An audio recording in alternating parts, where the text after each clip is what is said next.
ಇಲ್ಲೆಲ್ಲ ಏನೇ ಇಟ್ಟಿದ್ದೆ ನೆನಪಾತಿಲ್ ನೋಡು, ಏನ್ ಮಾಡೋದು ಎಲ್ಲಿ ಏನು ಗೊತ್ತೇ ಆಗ್ವಲ್ತು ನನಗ. ಏನ್ರಿ ಸರ್ ಏನ್ ಮಾಡಕತ್ತೀರಿ? ಯಾಕ್ರಿ ಏನೋ ಹುಡ್ಕಾಡತ್ತಿರ್ಲ ಸಿಗಲಾಗೈತಲ್ಲ? ಸಿಗಲಾಗೈತ್ರಿ ಮೇಡಮ್, ಅದು ಹೊಸ ಐಟಮ್ ಏನೋ ಬಂದದ ಖರೆ, ಅದು ಎಲ್ಲಿ ಇಟ್ಟಿನಂತ ನೆನಪೇ ಬರಲಾಗ್ಯದ. ಯಾಕ್ರಿ ಏನ್ ನೆನ್ಪ್ ಬರ್ಲಿಕ್ಕತ್ತಿಲ್ಲೇನ್ರಿ? ಯಾಕ ಸ್ವಲ್ಪ ಮೆಮರಿ ಪವರ್ ಕಡಿಮೆ ಆಗ್ಬಿಟ್ಟೈತಿ? ಮತ್ತ ಬಾಳ ದಿನ ಆತ್ರ ಯಾಕೋ ನೆನಪಿನ ಶಕ್ತಿನೇ ಹೊಂಟೈತಿ. ಅದಕ್ಕ ಅದ್ರ ಬಗ್ಗೆ ಏನ್ ಸ್ವಲ್ಪ ನೀವು ಮಾಹಿತಿ ಕೊಡ್ರಲ್ಲ, ಅದಕ್ಕೆ ಏನದ? ನಮ್ಮಲ್ಲಿ ಅದಾವಲ್ರಿ ಪತಂಜಲಿ ಒಳಗ ಮೆಡಿಸಿನ್ಸ್ ಅದಾವು ಮೆಮ್ರಿ ಸಂಬಂಧ ಅಂತಂದು, ಅದನ್ನ ಕೊಡ್ತೀನಂತ ನೀವ್ ತಗೊಳ್ರಲ್ಲ. ಇವನ್ನ ಒಂದ್ ಸ್ವಲ್ಪ ದಿನ ತಗೊಳ್ರಿ, ಸ್ವಲ್ಪ ಇಂಪ್ರೂವ್ಮೆಂಟ್ ಆಗ್ತದ. ಸ್ವಲ್ಪ ಬಾಳ್ ಸ್ಟ್ರೆಸ್ ತಗೊಂಡಾಗ್ನು ಮೆಮ್ರಿ ಕಡಿಮೆ ಆಗಿರ್ತದ. ಮತ್ತೆ ಸ್ಟ್ರೆಸ್ ಮೆಮರಿ ಗ್ರಿಟ್, ಹಾ ಮೆಮ್ರಿ ಗ್ರಿಟ್ ಅಂತಂದು, ಮತ್ತೆ ಮೇಧಾವಟಿ ಅಂತಂದು ಗುಳಿಗಿ. ಈಗ ಇದು ಹೊಸ ಲಾಂಚ್ ಆಗೈತಿ ಮೆಮ್ರಿ ಗ್ರಿಟ್ ಅಂತಂದು. ಇದ್ರ ಹೆಸರೊಳಗ್ನೆ ಗೊತ್ತಾಗ್ಬಿಡ್ತದಲ್ರಿ ಮೆಮ್ರಿ ಅಂತಂದು. ನೀವೇ ಇಷ್ಟೆಲ್ಲಾ ತರಿಸ್ತಿರ್ತೀರಿ, ಇದೇ ನೆನಪಿಲ್ಲ ಅಂತಂದ್ರೆ ಹೆಂಗ್? ನಾನ್ ಮೆಮ್ರಿ ಗ್ರಿಟ್ ತಗೊಂಡ್ರೆ ನನಗ ಮೆಮ್ರಿ ಇಂಪ್ರೂವ್ಮೆಂಟ್ ಆಗತ್ತಾ ಅಂತ ಅನ್ನೋದು ತಗೋಬೇಕಿಲ್ರಿ ಸರ್? ತಗೊಳ್ರಿ ಮ್ಯಾಗಿಂತ ಇದನ್ನ, ನಿಮ್ದು ಮೆಮ್ರಿ ಇಂಪ್ರೂವ್ಮೆಂಟ್ ಆಗ್ತೈತ್ರಿ. ಇದ್ರಾಗೇನು ಸೈಡ್ ಎಫೆಕ್ಟ್ಸ್ ಏನ್ ಇರಂಗಿಲ್ರಿ, ಹರ್ಬಲ್ಲೇ ಇರ್ತಾವು. ಮತ್ತೆ ಯಾವ್ದಕ್ಕೂ ಪ್ರಾಬ್ಲಮ್ನು ಇಲ್ಲ. ಆರಾಮಾಗಿ ನೀವು ನಿದ್ದಿನೂ ಆಗ್ತದ, ಸ್ಟ್ರೆಸ್ ಕಡಿಮೆ ಆಗ್ತದ. ಬಿಸ್ನೆಸ್ ಅಂತ ನಾನು ಆಟೋಮೆಟಿಕ್ಲಿ ಸ್ಟ್ರೆಸ್ ಜಾಸ್ತಿ ಇದ್ದೇ ಇರ್ತದ, ಕಡಿಮೆ ಆಗ್ತದ. ನನಗೂ ನೆನಪೇ ಇರಂಗಿಲ್ರಿ ಒಟ್ಟಾರೆ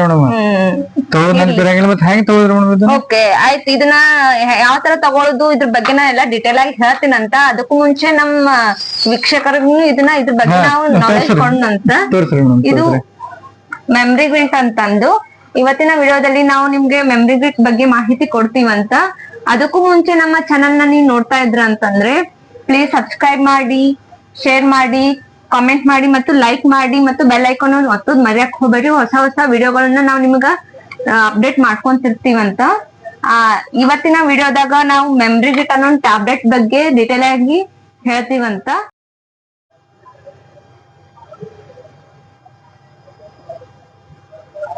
ಮೆಮ್ರಿ ಗ್ರಿಟ್ ಟ್ಯಾಬ್ಲೆಟ್ ಬಗ್ಗೆ ತಿಳಿಯೋಣಂತ ಬನ್ನಿ.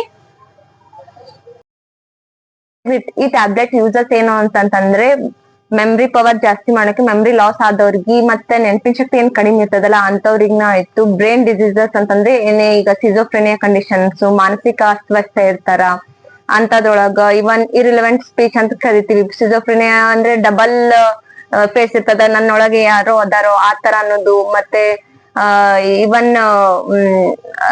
ಅಂದ್ರೆ ಮಾನಸಿಕವಾಗಿ ಫುಲ್ ಲೋ ಆಗಿರ್ತದ, ಡಿಪ್ರೆಷನ್ ಆಗಿರ್ತದ, ಆಂಗ್ಸೈಟಿ ಆಗ್ತಿರ್ತದ, ಎದಿ ಡವ ಡವ ಅಂತಿರ್ತದ ಅಂತಾರ ಕೆಲವೊಬ್ರು. ಅಂದ್ರೆ ಆಂಗ್ಸೈಟಿ ಅದು ಒಂಥರ ಮಾನಸಿಕ ಕಾಯಿಲೆ ನಿಂತ್ರೆ ಎದಿ ಡವ ಡವ ಅನ್ನೋದು. ಇಲ್ಲಾಂದ್ರೆ ಇವನ್ ಹೈಪರ್ ಆಸಿಡಿಟಿಗೂ ಆಗ್ತದ.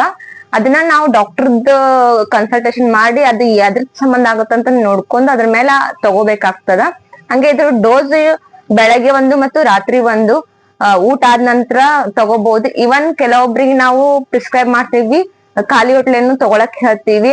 ಡಿಪೆಂಡಿಂಗ್ ಅಪಾನ್ ಪೇಷಂಟ್ ಕಂಡೀಷನ್ಸ್ ಮತ್ತೆ ಹಿಸ್ಟ್ರಿ ಮತ್ತು ಅವರು ಯಾವ ತರ ಪ್ರಕೃತಿ ಅದ ಅಂತಾನು ಸಂಬಂಧ ಅದನ್ನ ಡಿಟೇಲ್ ಆಗಿ ನಾವು ಸ್ಟಡಿ ಮಾಡಿದ ನಂತರನೇ ನಾವು ಡೋಸ್ ನಾವು ಅವ್ರಿಗೆ ಹೇಳ್ತೀವಿ, ಯಾವಾಗ ತಗೋಬೇಕು ಅನ್ನೋದನ್ನು ಪ್ರಿಸ್ಕ್ರೈಬ್ ಮಾಡ್ತೀವಿ. ಹಂಗೆ ಈ ಮೆಡಿಸಿನ್ ಜೊತೆ ಅದರ್ ಮೆಡಿಸಿನ್ ಸಮೇತ ಪತಂಜಲಿ ಒಳಗ ಅದಾವು, ಅದನ್ನು ಕಾಂಬಿನೇಷನ್ ಮಾಡಿ ಕೊಡುದ್ರಿಂದ ಏನಾಗುತ್ತಾ, ಈಗ ಕೆಲವೊಂದು ಕಂಡೀಷನ್ಸ್ ಮಾನಸಿಕ OCD ಅಂತ ಕರಿತೀವಿ, ಅಬ್ಸೆಸಿವ್ ಕಂಪಲ್ಸಿವ್ ಡಿಸಾರ್ಡರ್ ಅಂತಂದು. ಅಂದ್ರೆ ಈಗ ಕೆಲವೊಬ್ರಿಗೆ ಬಹಳ ಕ್ಲೀನಿಂಗ್ ಮೇಲೆ ಮೇಂಟೆನೆನ್ಸ್ ಜಾಸ್ತಿ ಇರ್ತದ.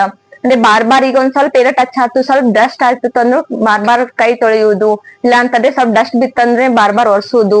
ಇದೊಂಥರ ಏನು ಮಾನಸಿಕ ಅಸ್ವಸ್ಥನೆ. ಯಾವ್ದು ಅತಿ ಆದ್ರೂ ಸಮೇತ ಅದೇನು ಕ್ಲೀನಿಂಗ್ ಮಾಡೋದು ತಪ್ಪಲ್ಲ, ಅದು ಅತಿ ಅದವ್ರಿಗೆ ಏನನ್ಸುತ್ತೆ, ಸ್ವಲ್ಪ ಒಂದ್ ಚೂರು ಡಸ್ಟ್ ಕಂತು ಅಂದ್ರೂ ಸಮೇತ ಅವ್ರಿಗೆ ಇರಿಟೇಟ್ ಅನಿಸ್ತಿರ್ತದಲ್ಲ, ಅದನ್ನು ಒಂಥರ ಏನಾಗ್ತದ ಅಂತಂದ್ರೆ ಮಾನಸಿಕ ಅಸ್ವಸ್ಥನೆ ಅಂತ ನಾವು ಕನ್ಸಿಡರ್ ಮಾಡ್ತೀವಿ, OCD ಅಂತ ಕರಿತೀವಿ. ಇಂಥ ಕಾಯಿಲೆಗಳಿಗೆಲ್ಲ ಏನ್ ಬ್ರೈನ್ ಏನು ಕೆಮಿಕಲ್ ಚೇಂಜಸ್ ಆಗ್ತಿರ್ತದ ಇಂಥದ್ರೊಳಗ, ಅವನ್ನೇನು ಮೇಂಟೆನೆನ್ಸ್ ಮಾಡ್ಲಿಕ್ಕೆ ನಮ್ ಮೆಮ್ರಿ ಗ್ರಿಟ್ ಹೆಲ್ಪ್ ಮಾಡ್ತದ. ಇದನ್ನ ತಗೊಂತ ಹೋದ್ರಂತಂದ್ರೆ ಬಾರಿ ಹೆಲ್ಪ್ ಆಗ್ತದ, ಬಟ್ ರಿಸಲ್ಟ್ ಅಷ್ಟೇ ಗುಡ್ ಅದ. ಆದಷ್ಟು ನಿಮ್ ಅಂದ್ರೆ ನೀವೇ ಓನ್ ಆಗಿ ತಗೊಳೋದಕ್ಕಿಂತ ಒಂದ್ಸಲ ಕನ್ಸಲ್ಟೇಷನ್ ಮಾಡ್ರಿ.